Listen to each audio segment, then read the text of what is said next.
recrute donc ces terroristes? Qui les entraîne? Qui les dote en permanence? Qui les nourrit et avec quels moyens? Si la communauté internationale était honnête et sincère dans son engagement contre le terrorisme, il ne perdurera point, de sorte à ce que des populations civiles s'engagent et se forment pour assurer leur propre défense. Vous parlez de défense des droits humains à cette tribune de l'ONU. Je vous invite donc à nous livrer incessamment nos armes pour la défense et la protection de nos populations meurtries. En tout état de cause, vous êtes solennellement saisis. Et si rien n'est fait, l'histoire vous tiendra responsable de non-assistance à personne en danger.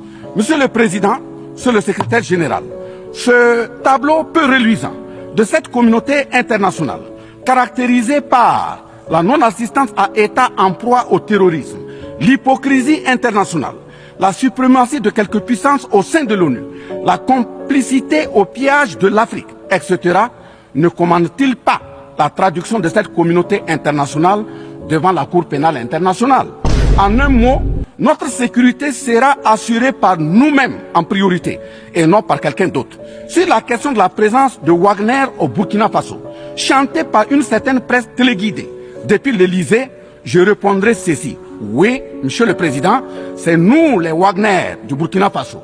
Oui, ces braves forces de défense et de sécurité et volontaires pour la défense de la patrie sont les Wagner du Burkina Faso. Par conséquent, du haut de cette tribune de l'ONU, je magnifie le sacrifice de tout patriote au nom de l'intérêt national.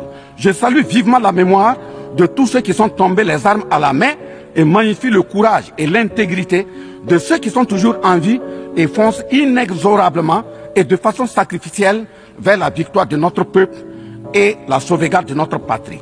Au lieu de nous aider à arrêter cette saignée humaine, ce sont des accusations fallacieuses, des mensonges éhontés d'État, englobés dans une diplomatie d'hypocrisie et des menaces voilées pour nous indiquer des partenaires à fréquenter et des conduites à tenir. Nous disons non.